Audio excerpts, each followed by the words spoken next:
جو لوگ بیچارے مزدوری بھی کرتے ہیں، کام کاج بھی کرتے ہیں، ان کے لیے کتنی مشقت ہے کہ جسم کا پانی بھی خشک ہو جاتا ہے اور وہ اس کے باوجود بھی روزے سے ہوتے ہیں۔ شوگر کے مریض ہیں، ان کے لیے 5-6 گھنٹے بھوک سے کاٹنے مشکل ہوتے ہیں، اور وہ جو ہے وہ 18-20 گھنٹے جو ہے وہ بھوک میں کاٹ رہے ہوتے ہیں، اور پھر جو ان کا حال ہوتا ہے وہ انہیں پتہ ہوتا ہے۔ اسی طرح مختلف بیماریوں اور مختلف امراض میں مبتلا لوگ، صحت مند شخص بھی اتنی شدید گرمی میں اتنی بھوک اور پیاس کاٹتا ہے، تو یہ ایک کام ہے۔ تو یہ کیوں کیا جاتا ہے، اس کا مقصد کیا ہے؟ تو وہ مقصد کوئی مخفی مقصد نہیں ہے، کوئی پوشیدہ مقصد نہیں ہے جو معلوم نہ ہو، وہ قرآن نے بیان کر دیا، اور وہ کیا ہے؟ تقوی۔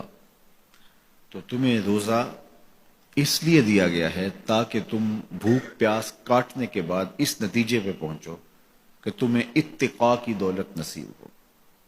تو میں اور آپ 20 روزے گزار چکے ہیں، اب 21ویں روزے میں داخل ہو چکے ہیں۔ ہمیں ضرور اپنا جائزہ لینا چاہیے کہ کیا ہمیں مقصود کا کچھ حصہ نصیب ہوا ہے۔ اگر ہوا ہے تو ہمیں مبارک ہو، اور اگر نہیں تو ابھی موقع ہاتھ سے نہیں گیا، ابھی 10 دن ہمارے پاس باقی ہیں۔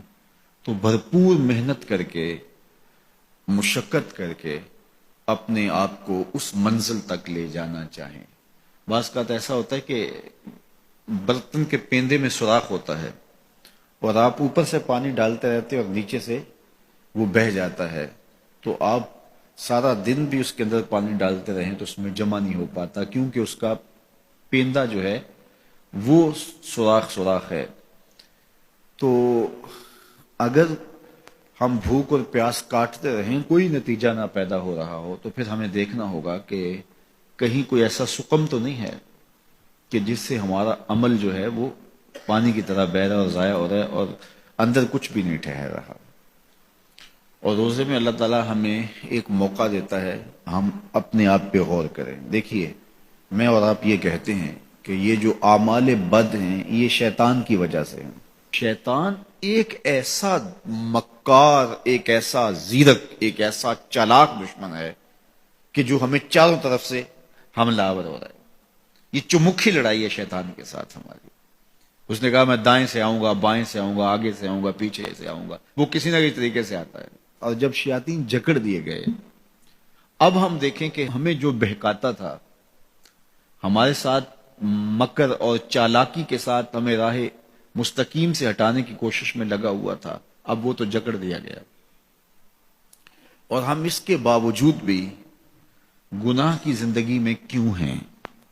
یہ میرے لیے اور آپ کے لیے ایک سوچنے کی بات ہے کہ جو چیز ہمارے بہکاوے کا سبب تھی وہ تو اب نہیں رہی، وہ تو جکڑ دی گئی، اور یہ پکی اور طے شدہ بات ہے کہ وہ واقعتاً جکڑ دیا گیا۔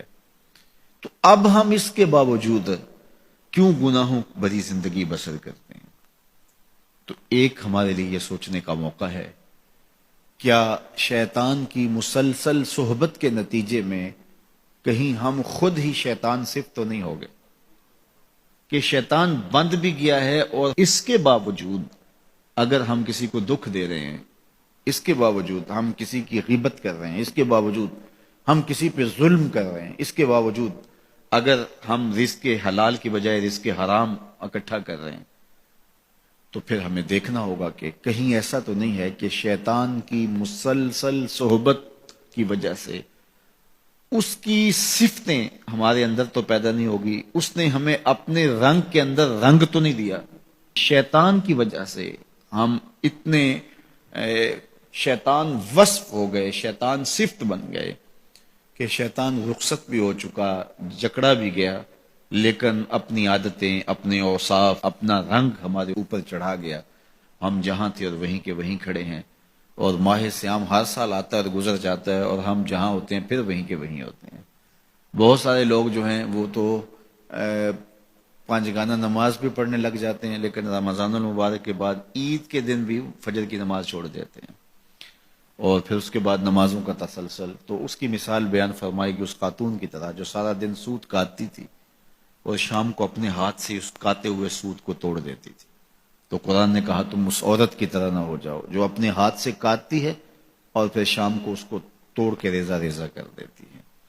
تو جو بھی نصیب ہو، تھوڑا نصیب ہو، لیکن اگر پیندے میں سوراخ نہیں ہے تو ایک ایک قطرہ بھی روز پڑے گا تو ایک دن برتن بھر جائے گا.